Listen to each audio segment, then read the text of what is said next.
अच्छा जी, crystal oscillators.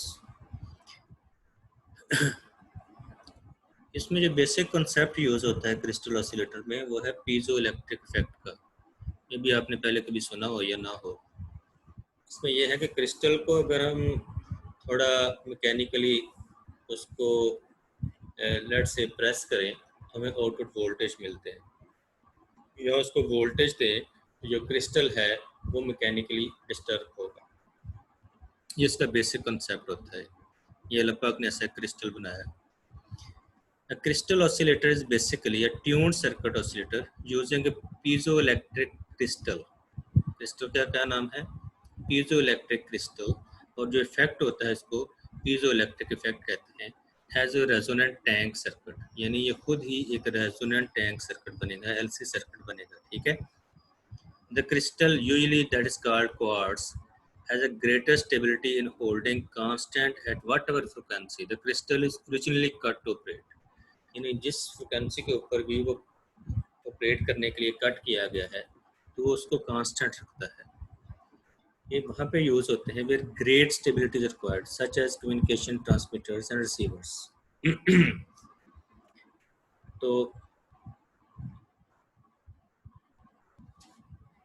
पहले वो क्रिस्टल के बारे में थोड़ा सा बताएगा कि ये आपका क्रिस्टल है और इसको उसने एक इक्विवेलेंट सर्किट बना लिया है। इसमें एक resistance, inductance, capacitance and CM, Miller capacitance को कहते हैं। शायद ये आपने पढ़ी हो, अगर आपको याद है तो फ्रिक्वेंसी रिस्पांस में हमने पढ़ी थी इसको। इसका पहला पैराग्राफ हम पढ़ते हैं। A quartz crystal, one of a number of crystal types, that's a quartz crystal, exhibits the property that when mechanical stress is applied across one set of its faces, a difference of potential develops across the opposite faces. This property of a crystal is called piezoelectric effect. It's called piezoelectric effect. Similarly, a voltage applied across one set of faces of crystal causes mechanical distortion in the crystal shape at the other faces. ठीक है। कहता है जब हम इसको alternate voltage देते हैं तो मैकेनिकल वाइब्रेशंस क्रिएट होती हैं। ठीक है। और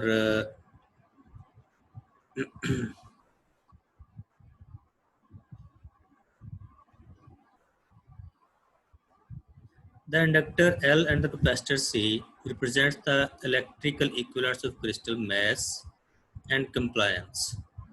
Mass and compliance. ये एनालॉजी लेता है मैकेनिकल चीज़ों की इलेक्ट्रिकल में respectively. Then he's saying that inductor L and capacitor C represents the electrical equivalents of crystal mass and compliance respectively, whereas resistance R is an electrical equivalent of the crystal structure's internal friction. The shunt capacitance Cm represents the capacitance due to mechanical mounting of crystal. Because the crystal losses represented by R are small, the equivalent crystal Q quality factor is high.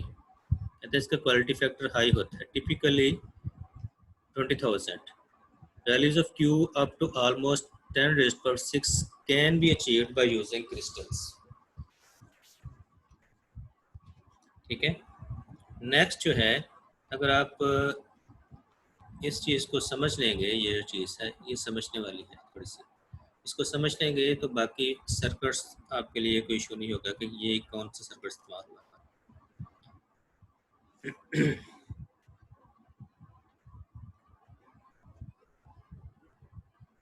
कहता है the crystals are represented by equivalent electrical circuit जो आपने किया है can have two resonant frequencies. One resonant condition occurs when the reactance of series RLC RLC leg are equal and opposite। कहता है कि one resonant condition कब आती है, दोबारा सुने, when reactances of series R, L and C leg are equal and opposite। ठीक है, for this condition the series resonant impedance is very low equal to R।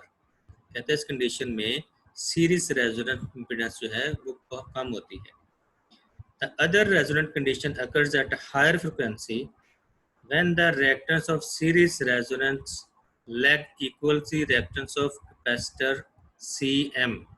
दोबारा सुने, the other resonant condition वो कौन सी है, at higher frequency वाली, when the reactance of series resonant leg RLC equals the reactance of capacitors Cm। जब इसकी और parallel जो है लेग Cm उसकी रिएक्टेंस बराबर हो जाती है, दिस इज पैरेलल रेजोनेंस और anti resonance condition of a crystal. Parallel resonance और anti resonance condition of a crystal. At this frequency crystal offers a very high impedance to the external circuit. The impedance versus frequency जो plot है वो नीचे दिखाया गया है। अब ये आपको समझ आ जाएगा कि सीरीज रेजोनेंस जो हमने RLC की पढ़ी कि ये इक्वल एंड अपोजिट होनी चाहिए L और C की, तो R की तो रिएक्टेंस नहीं होती है, वो रेजिस्टेंस ही है। इसी तरह अगर ये बराबर हो जाए Cm के तो ये F2 फ्रिक्वेंसी होगी, एंटी रेजोनेंस। F1 के ऊपर क्या आप देख रहे हैं, ये इम्पीडेंस है, इसकी इम्पीडेंस कम से कम होगी, इम्पीडेंस कम से कम होगी सर्किट की। और F2 के ऊपर ये इम्पीडेंस आपकी मैक्सिमम होगी। F2 के ऊपर क्या होगा, अगर इस मोड में आप ऑपरेट करते हैं तो इम्पीडेंस मैक्सिमम होगी। ये सीरीज रेजोनेंस वाली फ्रिक्वेंसी, ये है anti resonance. That's the crystal impedances versus frequencies.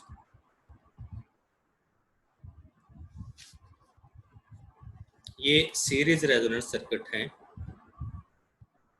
तो Number 1, crystal controlled oscillator using a crystal XTL in a series feedback path using a BJT and FET circuit। ये उसने BJT circuit, ये potential divider biasing बनाई है आ रही, और ये इसको फीडबैक करती है। लेकिन XTL इसमें जो यूज़ हो रहा है उसमें जो उसने कंडीशन लगाई है वो है सीरीज की, सीरीज फीडबैक पाथ। ठीक है, एंड जो XTL है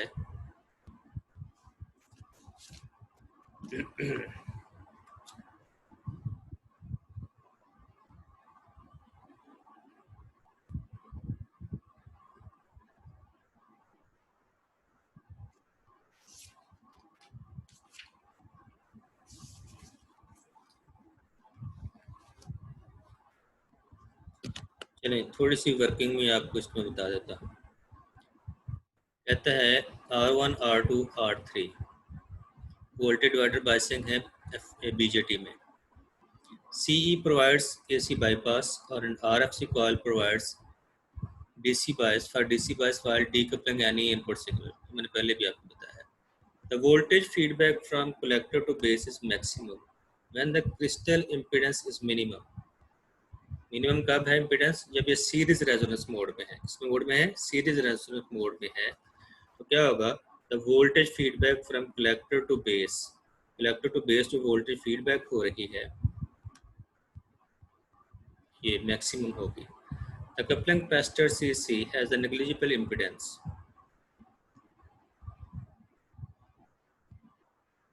बाकी आपको पता है DC को ब्लॉक करता है।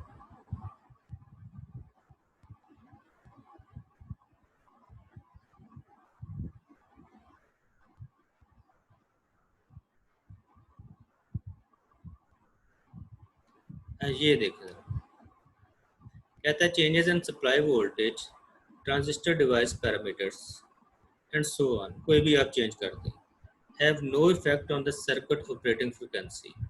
This shows the stability which is held stabilized by the crystal। The circuit frequency stability is set by the crystal frequency stability which is very good. ये शुरू में मैंने आपको बताया था, जिससे जैसे ही क्रिस्टल जिस फ्रिक्वेंसी पे बना लेंगे वही जो है वो सेट होगी। नेक्स्ट है पैरेलल रेजोनेंस सर्किट, जो इस बीजेटी से बनाया है उसने, और C1 C2 ये कपलिंग कैपेसिटर्स हैं इनपुट और आउटपुट के। सॉरी, ये इनपुट का है, ये आउटपुट का है, ये इसके दरमियान है, ये XTL है। लेकिन इसमें जो वर्जन उसने इस्तेमाल किया है वो कौन सा इस्तेमाल किया है, ये याद रखें, पैरेलल रेजोनेंस मोड का या एंटी रेजोनेंस का। एंटी रेजोनेंस या पैरेलल रेजोनेंस में क्या होता है, पीछे आप ग्राफ देखें तो ग्राफ में क्या है, वहाँ मैक्सिमम इम्पीडेंस है, रेजिस्टेंस मैक्सिमम है। Since the parallel resonance impedance of the crystal is the maximum value, it is connected in shunt, it is connected in, इसको फिर किसी ने इस्तेमाल किया था शंट के तौर पे। At the parallel resonance operating frequency, a crystal appears as an inductive reactance of largest value. Inductive reactance of largest value. The figure shows a crystal connected as an inductor element in a modified Colpit circuits.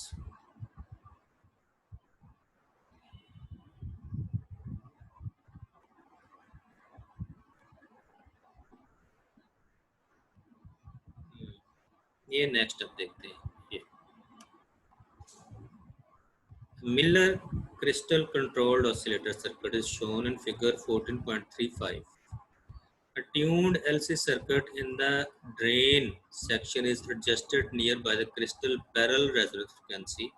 The maximum gate source voltage occurs at the crystal anti-resonance frequency, controlling the circuit operating frequency. Nothing. ठीक है, ये simply FET को use करके उसने यही चीज़ बनाया है। ठीक है, उसको उसने नाम दिया है मिलर क्रिस्टल कंट्रोल्ड ऑसिलेटर्स। ठीक है, इसी फ्रिक्वेंसी यूज़ हो रही है और LC टैंक सर्किट है।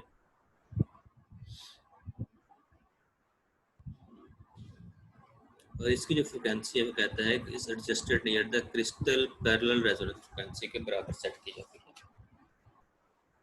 और maximum gate to source voltage कब मिलेंगे वो आपको, at the crystal anti resonance frequency controlling the circuit operating frequency. ठीक है, ये ऑप एम्प यूज़ करके क्रिस्टल ऑसिलेटर उसने बनाया है। ऑप एम्प यूज़ करके ये उसने क्रिस्टल ऑसिलेटर बनाया है। ठीक है, ये सर्किट आपने याद कर, मैक्सिमम यही इस्तेमाल होता है। The last topic is unijunction oscillator. Unijunction oscillator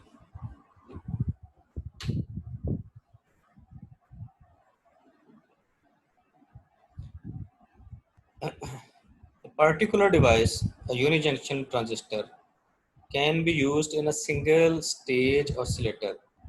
कौन सा ट्रांजिस्टर इस्तेमाल करेंगे, uni junction.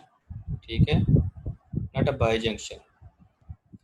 Single stage oscillator circuit to provide a pulse signal suitable for digital circuit applications.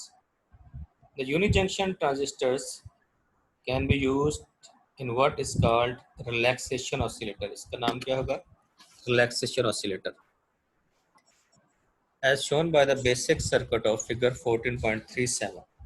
Resistor RT and capacitor CT are the timing components that set the circuit oscillating rate. RT और CT क्या हैं, timing components हैं, ये इसका set करेंगे oscillating rate, oscillating frequency क्या होगी, और ये यूज़ की कैलकुलेट करेंगे हम 14.48 इक्वेशन से।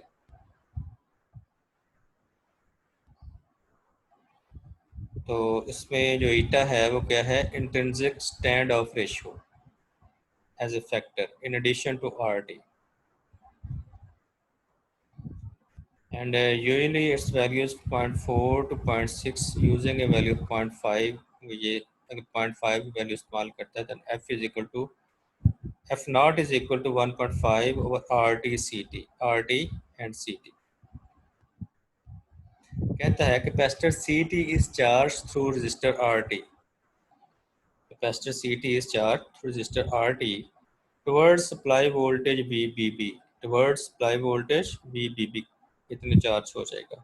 As long as the capacitor voltage V is below stand off voltage VP, stand off voltage VP. Yes R1 है, R2 है, बीटा 1 बीटा 2 एंड VE, ठीक है। Particle VE is below stand of voltage VP।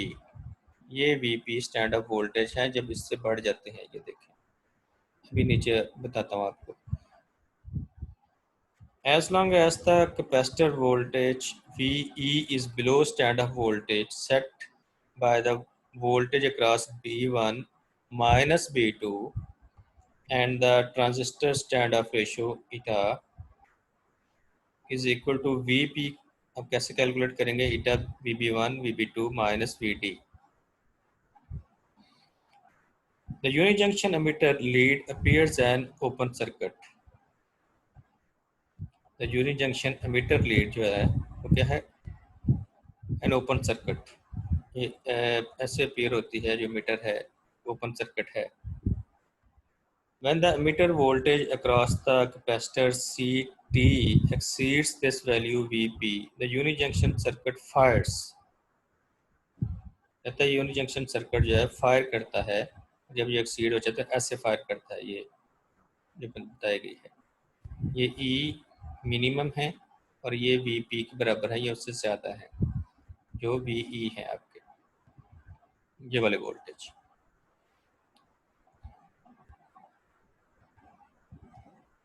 Discharging the capacitor, after which a new charge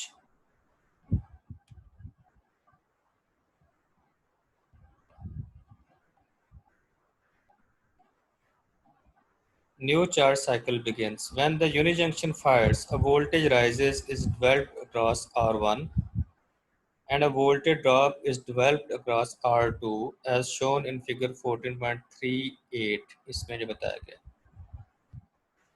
The signal at the emitter is sawtooth voltage waveform that a base 1 is positive going pulse and the base 2 is negative going pulse. A few circuit variations of unijunction oscillators is given below। ठीक है जी, इसको आप दोबारा से देख लें। ये जब VP से VE ज़्यादा हो जाए इसके कैपेसिटर के वोल्टेज, तो ये सर्किट फायर करता है। उसमें क्या होता है कि ये कैपेसिटर डिस्चार्ज हो जाता है थ्रू R1, ठीक है, और R1 के वोल्टेज ज़्यादा होंगे R2 के, यानी इस वक्त जो है VB1 ये है पॉजिटिव साइड पे होगा और VB2 जो है वो नेगेटिव साइड पे होगा, ठीक है। Similarly for the next cycle, ये इसमें है, और ये टाइमिंग भी प्रोवाइड कर रहे हैं, जैसे कि शुरू में उसने बताया था कि ये डिजिटल सर्किट्स में इस्तेमाल होते हैं, ठीक है, फॉर टाइमिंग ऑपरेशन।